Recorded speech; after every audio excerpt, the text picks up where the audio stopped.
Welcome back to Call of the Father. I'm going to make a big announcement at the end of this podcast, so stay tuned. If you've been listening for a while and if you like the things that I say and if you resonate with my healing path, basically I tell stories and kind of share my healing journey, and I hope that the way that I share it, I always think stories are helpful, but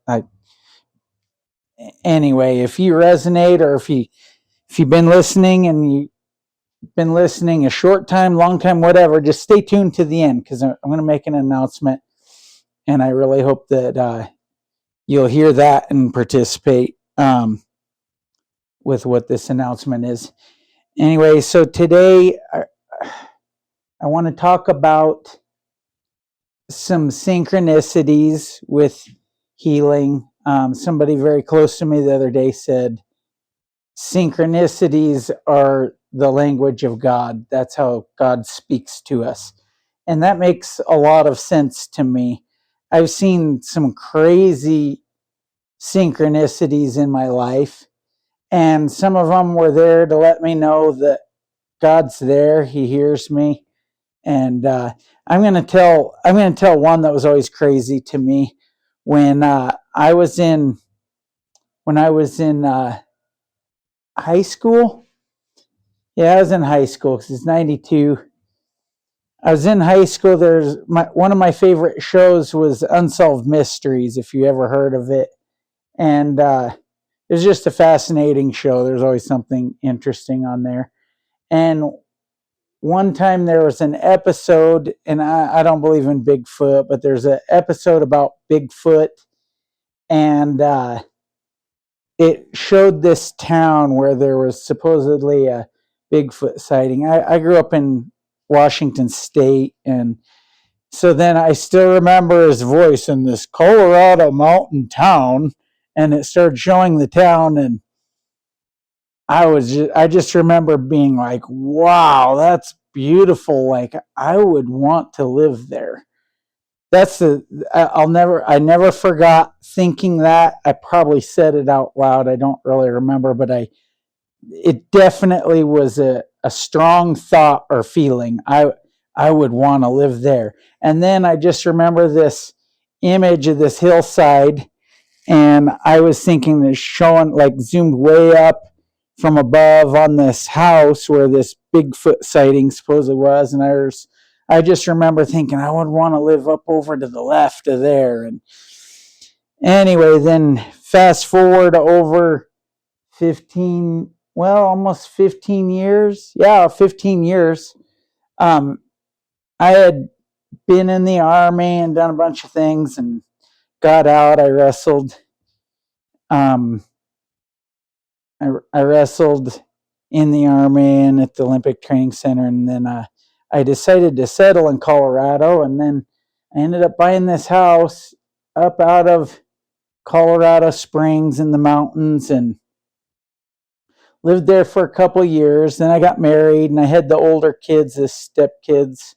I hate that word, stepkids, but I had these kids, and I remember going with my oldest daughter one day down to the pond in this town that I lived in.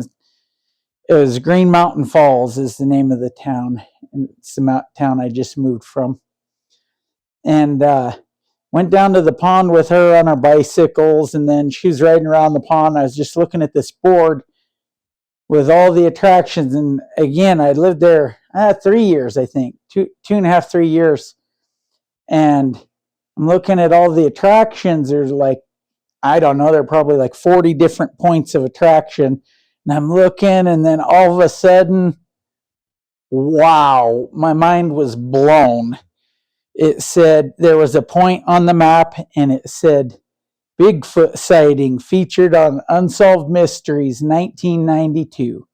And I lived 100 yards up and to the left. One of the craziest things that ever happened in my life.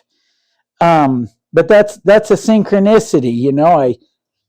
I thought I would want to live there, and then years later, I didn't even know I lived there, and then I find out I lived there. It was crazy.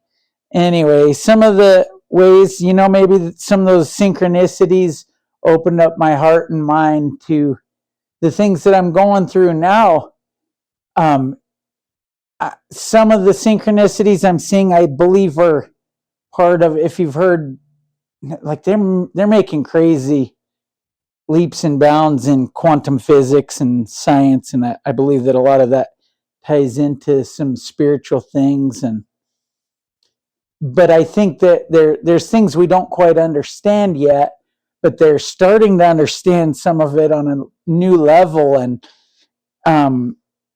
escaping from the common. Basically,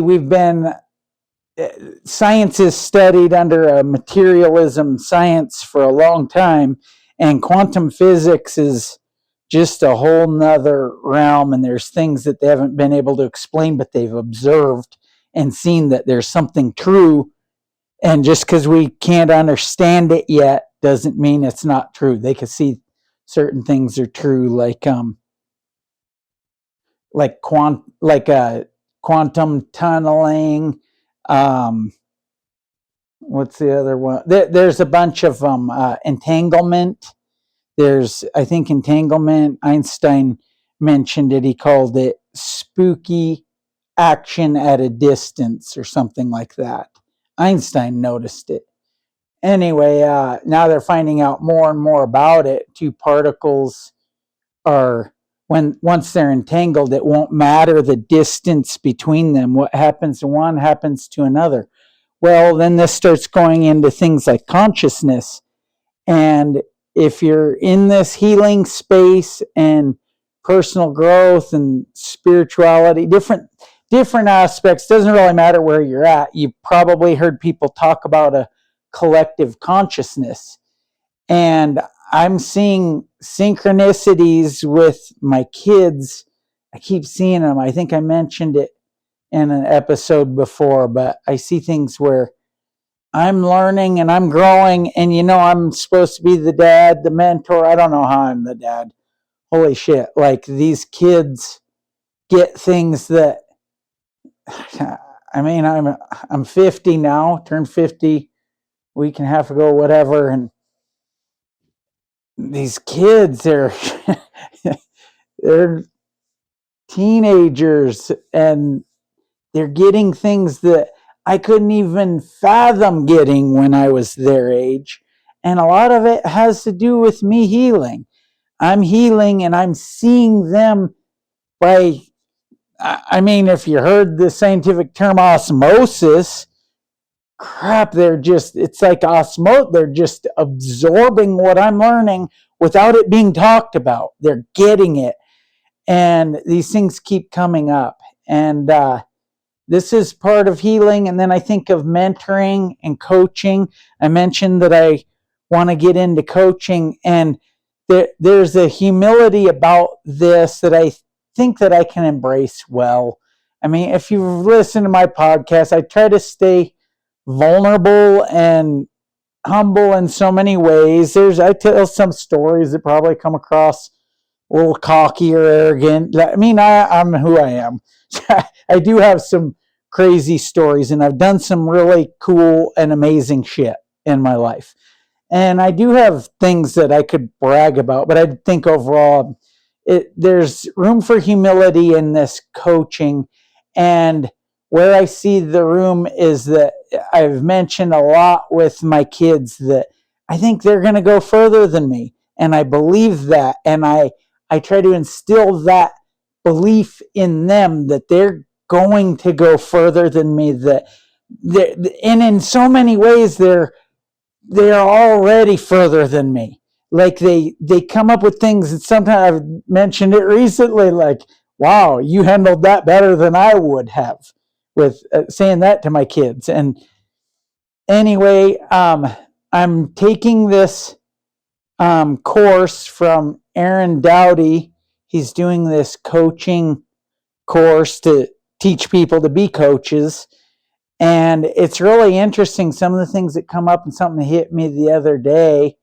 He said, if he used an analogy that if you were climbing a mountain and you were the tourist climbing a mountain, needed the guide, and there's a guide with your group, and he's right there 10 feet in front of you and with your group. And then there's another guide, and maybe even the other guide's way better, and he's at the top of the mountain. Which one's going to serve you better? And obviously the one that's right there with you. And so there's where some humility comes into it, and that really hit me. I feel like if you're listening, hopefully my stories help you relate to your own life.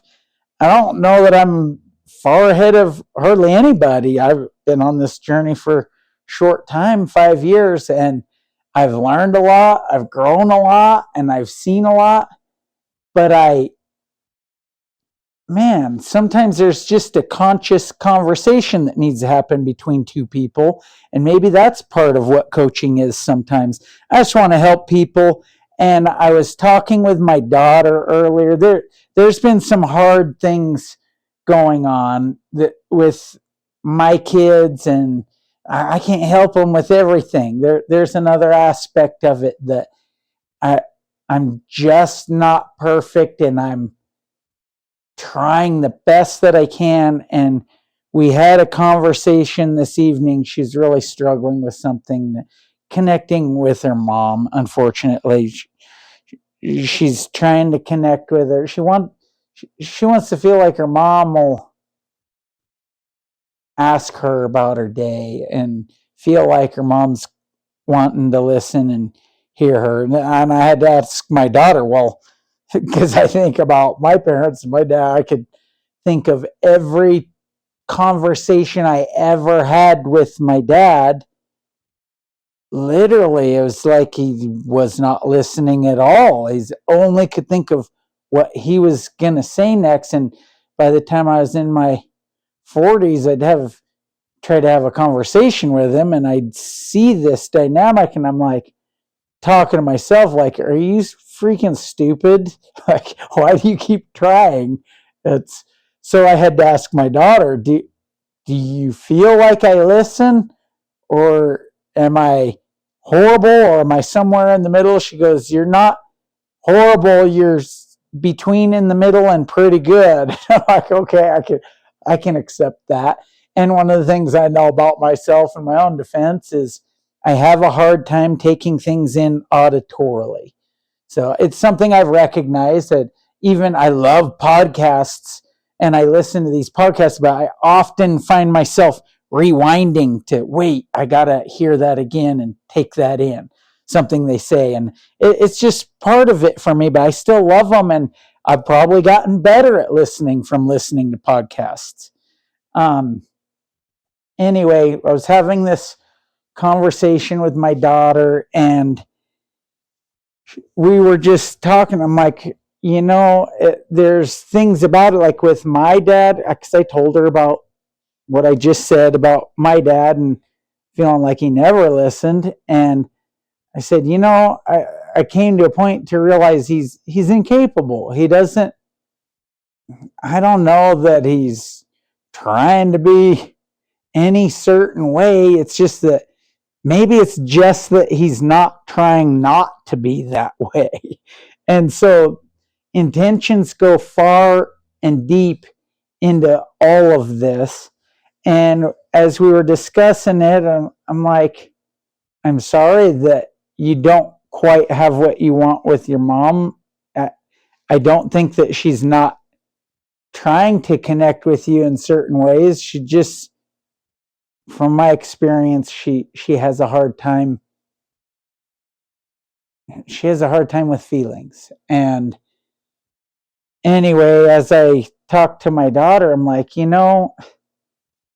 it's like I'm not perfect as your dad. I'm trying to love you, and I screw things up, and I'm not there for you completely the way that I need to be. And I'm trying to do this work. I'm trying to heal. I'm trying to get better. I'm trying to be conscious of my shortcomings, and I'm trying to be improving myself and trying to be self-aware and be there for you. And I'm still falling short. And I think that me trying to do the healing work that I'm doing, I mean, I'm just throwing out numbers, but I told her, I think it puts me in the 0.01%. I think 0.01% of people are actually trying to heal and grow and get to the bottom of their own trauma from childhood. Nobody escapes childhood unwounded. I've heard that before. And I think it just feels most people are going through life. I did for 45 years. I went through life, and probably in some ways I was a victim and didn't even know it, and just shrugging everything off. I wasn't trying to heal from childhood trauma because literally I was unaware of it. So how do you try to heal from something you're unaware of? Lisa Romano always says you can't fix a hole in the wall that you can't see. That's like one of her punchlines. You can't fix a hole in the wall that you can't see. And so as I was talking to my daughter, I'm in the 0.01%, and I'm not doing it perfect for you. I'm failing you in several areas probably. But we're both aware of this, and you're trying, and you're healing. Like, you're seeing the path I'm on, and you're learning to be on that path for yourself. And that's where the coaching comes in. It's all about encouragement. And I told her, that with that 0.01%, how screwed up is it for the ones that aren't even trying to heal? They don't know to try to heal, whatever their situation is. And it's bad enough I'm in the 0.01%, and I can't get it right for you. And then what I told her was, but I believe in energy. Everything's about energy. And I really believe in energy being able to heal things. When your intentions are there in love, it makes up for where we're short. And I think about, I don't know why I thought of some stories from my younger days wrestling. There's a lot that I didn't accomplish that I set out to do. And I think I've said before, in the end, I know that I self-sabotage, and there's things that were left undone, left incomplete, unfinished business, and it hurt. That unfinished business really hurt me for a long time now. But something that I kind of thought about tonight, and it kind of hit me, is that the stories about I want to tell a story before I say how this hit me. Well, I'll say how it hit me first. Basically, it's that these amazing, I accomplished some things in wrestling that were freaking impossible. Like, a couple times there were things that seemed impossible, and I did it. And that energy was there. Somehow I believed or believed I had nothing to lose, and something amazing. That's when miracles happen. And I don't even know if I like the word miracles, because I believe in it. I believe in this energy of belief. And so, like, one example, because this is just crazy. One time, it was pretty rare in high school that I would ever wrestle anybody that was stronger than me. Like, I was really strong for my weight class, and that was not all good, because I was a pretty good wrestler. I had a lot of really good technique, but I also could just muscle people and throw them where I wanted. And when it didn't want to go easy, I could just force it and get what I wanted. I was like a honey badger. I'd take what I want. Well, there were 2 times that I can think of, 3 times that I can think of, that I ran into guys that were actually stronger than me. And man, it kind of bit me. Like one of them I beat, one I lost to, but man, I was making a comeback from hell, and the match was shortened and ended up losing by a small amount. But in the beginning of the match, he was manhandling me. Like he was throwing me left and right. I never been thrown around like that. I felt stupid. It was humbling. And then the other one, I just got in this muscle match with him, and in the end, it bit me, and it came down to the third round, and we went out of bounds, and I was on bottom. If you understand wrestling, I was on bottom. He was in control. We went out of bounds, third round, final round, and I look up at the scoreboard. This makes me emotional because of the energy that's there, that it wasn't even quite about believing that I could win, but it was believing in good, believing in trying. And I looked at the scoreboard, and I was down by 1 point, and there were 2 seconds left in the match. And we went out of bounds. The ref blew the whistle. 2 seconds. He's got to hold me down on bottom. And anyone, ask somebody if you care, but that match is over. And I could tell you, I can hold down anybody in the world for 2 seconds. I feel pretty confident about that. Nobody's getting away in 2 seconds. I don't care who they are or what way. It doesn't matter. I can hold them down for 2 seconds. And so I looked at the scoreboard, and I had this thing going on because this was the beginning of my junior year. It was my second match, and I had a rough sophomore year. I didn't do what I thought, and I had basically, just to be honest and vulnerable, I threw freaking temper tantrums when I would lose. I could not accept it. I did not handle it well. And after that season, I had a thing with God where I said, I'm going to go out there and act like a man, and I'm going to handle this like a man, win or lose. And so I went back to the middle, and basically I said to myself, okay, Aaron, you lost this match. You lost this match, and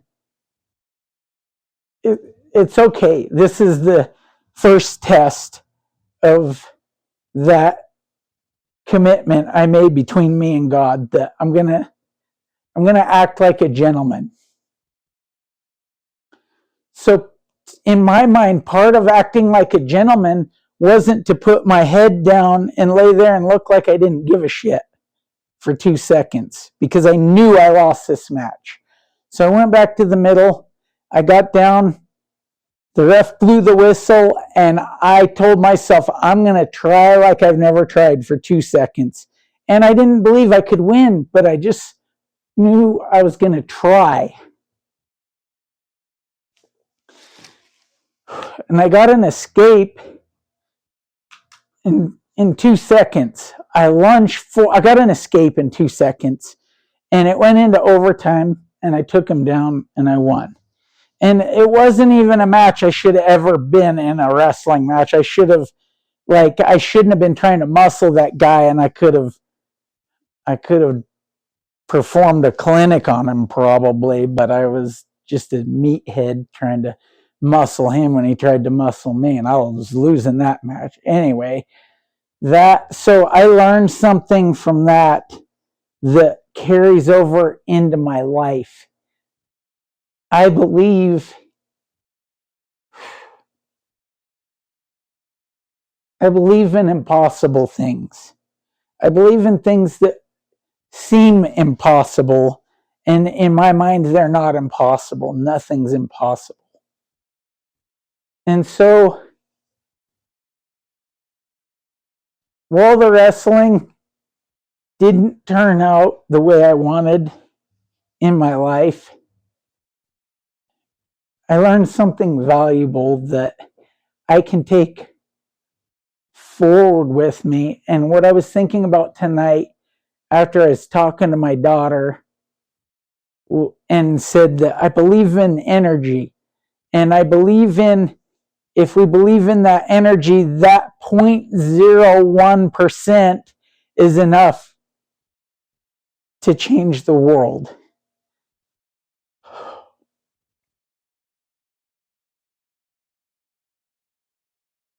I believe if you're listening to this, that you're part of the 0.01%. And I believe that you can make a change in the world that will be, you're an invisible hero. Stay on the course, because in my mind, I heard that term years ago, you're an invisible hero. You're fighting a battle that everybody doesn't see, but you know. And breaking these cycles, like I said, I look around the world and there's so much hurt and so much trauma. And even with my daughter and her mom, like I was trying to explain to my daughter, I see her trauma. I see her mom's trauma, and there's room for compassion, because I just feel like she's disconnected in a way from her trauma that I pray and hope for her healing too. But I don't feel like it's her fault. And the point is, I really believe in the 0.01% being able to change the world if we believe and if we stay on the course. And that's why I want to get into coaching. And so the big announcement that I have is that I've been thinking about this for a while. I have a following here on this podcast, and it's not huge. It's not viral by any means, but I see people are following, and I see some of the places. I know it's the same people.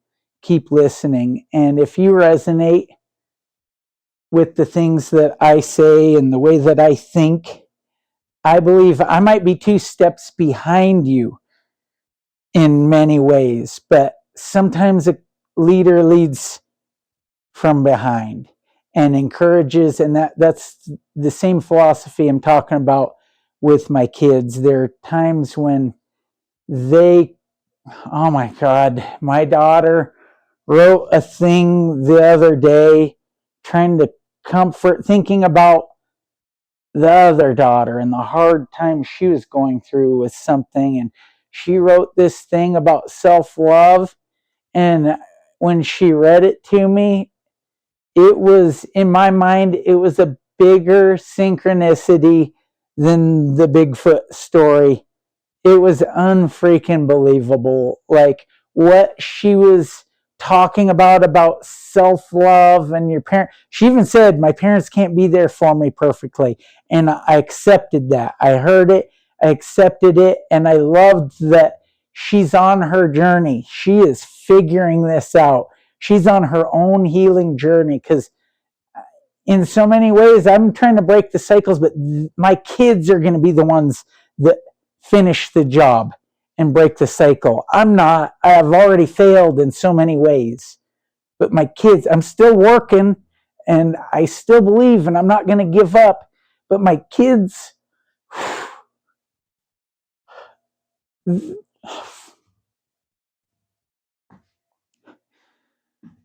my kids are going to win. My kids are going to win. And if you're listening to this, I want you to believe this with me. You're going to win. Your kids are going to win. If you have kids, like we got to stay on this course.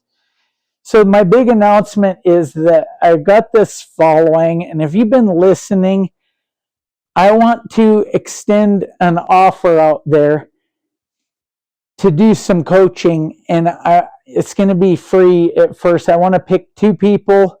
I thought about what I think that I can handle, and this will probably look like a friendship and a conscious conversation to begin with. I think that's what it's going to be, but if you're interested in this at all and you think that we would resonate with each other's stories and that I can offer anything to help you on your journey in a coaching type scenario, and like I said, sometimes the coach is the one learning, but if you think that this is something that you'd like to do, please email me and tell me a little bit about your story, a little bit about your healing journey, and tell me how you think that this could help you. Just talk to me. Just open your heart and email me, open up a little bit and give me contact info. Let me know how we can, well, I'll have your email. My email is callofthefather@gmail.com. So email me, and I want to look through these, and I don't know how many people are going to put in, but please, if it even touches your heart in any way, please email me. I want to do this, and what I think that I can commit to is probably about 3 months and no charges. I'm going to pick 2 people and we'll do about 3 months, and maybe we'll extend it after that. See how it goes. I want to see how it goes and see that it's actually helping you and that you feel that it's helping you. And I think that we can do probably around 1 meeting a week. I have a weird schedule, so we'll talk about schedules, but I want to commit to 2 people, 1 hour or so. Maybe it'll end up more. Likely with me, it'll end up a little more. When we get into these conscious conversations, I'm passionate about this. So 3 months, hour or so a week, and we'll see where it goes from there. And what I would ask is I say free, but really I'd ask for a testimonial at the end, and maybe we'll have a conversation about it if it really goes well for you, or I might have you on the podcast and just have a conversation about how our relationship has helped you on your journey and how it's helped me on my journey. Anyway, give me an email. Send me an email, callofthefather@gmail.com. Have a great evening. Have a great day.